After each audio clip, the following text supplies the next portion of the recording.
নমঃ শিবায়।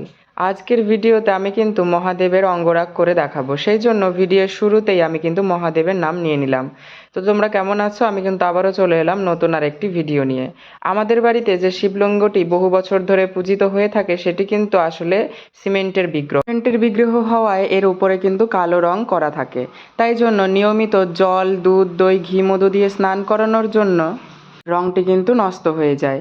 এর আগেও কিন্তু আমি এই অঙ্গরাগ করেছিলাম, তারপরেও কিন্তু এটি আবার সেরকম হয়ে গেছে, কেমন একটা উঠে উঠে আসে। এই জন্য কিন্তু আমি আবারও ধারালো কিছু দিয়ে গায়ের সমস্ত রং ঘষে ঘষে তুলে নিয়েছিলাম।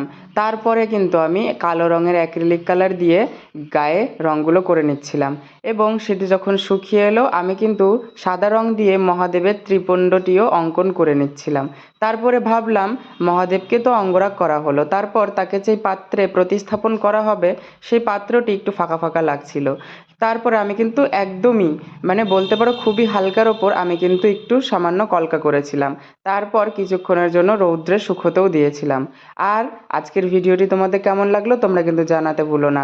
ভালো লাগলে ভিডিওটি লাইক, কমেন্ট এবং শেয়ার করে দিও। আর হ্যাঁ, এরকম নতুন নতুন ভিডিও দেখতে হলে আমার চ্যানেলটি তো সাবস্ক্রাইব করতে হবে, তাই না?